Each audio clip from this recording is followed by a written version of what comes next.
Niamey la capitale, Niamey la coquette est un chantier. Une initiative du président de la République, chef de l'État, son Excellence Issoufou Mamadou, qui s'inscrit dans le cadre de la 33e conférence de l'Union africaine qui se tiendra à Niamey en juillet prochain. Mais seulement, ces grands chantiers, malgré leur importance, ne facilitent pas la circulation routière. Afin d'alléger les embouteillages, le maire président de la délégation spéciale de la ville de Niamey a pris une décision en date du 28 mars 2019 portant interdiction aux camions gros porteurs de circuler sur le territoire de la capitale de 7 h du matin à 0 h à partir du 1er avril dernier. Malgré toutes les dispositions que nous avons prises, nous avons remarqué que la présence des gros porteurs à certaines heures dans la ville de Niamey ne permet pas à la ville de fonctionner normalement. Et surtout à ce temps de chantier, de gros chantiers dans la ville de Niamey. Et c'est ça qui nous a amené à faire la balance pour permettre à la grande majorité de la ville de Niamey de vivre assez bien.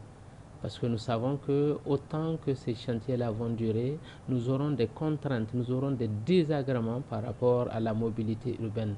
Notre responsabilité consiste à réduire ces désagréments. C'est une mesure qui a été étudiée, mais certainement qui n'agrée pas les transporteurs. Au niveau du syndicat démocratique des routiers du Niger, ces responsables ont pris acte de cette décision. Nous maintenant, comme on a entendu, on a commencé à sensibiliser ceux qu'on peut sensibiliser. N'ont qu'à arrêter pour respecter le consigne qu'ils ont donné. C'est l'air là qui n'est pas bon. En douane, on te dit, viens sortir à 0 h. Toi qui t'habites à Saga ou bien vers route Filengue là, quand est-ce que tu vas venir ici, prendre ton camion, aller rentrer en ville, dépoter en même temps pour sortir dans la ville à 7 h. Le Niger est en chantier. Moi, j'ai vu, j'apprécie le Niger. Les 0 h là, c'est trop parti.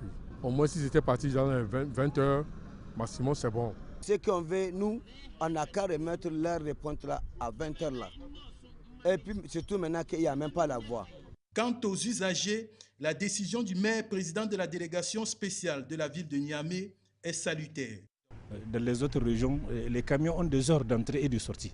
Par contre, à Niamey, vous voyez, chacun rentre à n'importe quel moment. Vous voyez, et ça crée vraiment un désagrément énorme pour les gens. Donc c'est une bonne décision. C'est une très bonne décision. Il y a longtemps même que cette décision-là devrait porter. C'est une bonne mesure que le maire a prise et c'est bon, il n'a qu'à continuer.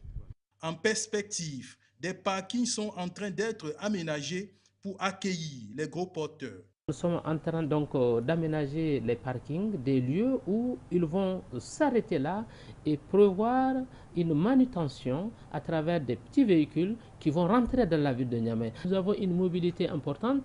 Cette mobilité ne peut pas cohabiter avec les gros porteurs. Il faut que les uns et les autres le comprennent. Donc bientôt, même à l'intérieur, nous allons interdire strictement le déplacement des gros porteurs. Cette mesure, nous allons la discuter avec les acteurs concernés pour que nous puissions trouver un consensus et une solution adaptée. Je vais lancer un appel à ces transporteurs de faire preuve de compréhension, de civisme et de nous aider à gérer convenablement la capitale de Niamey qui va accueillir bientôt un grand événement, et donc le sommet de l'UA. D'autres décisions viendront pour appuyer cette décision afin de mettre définitivement fin à la circulation des gros porteurs dans la ville de Niamey.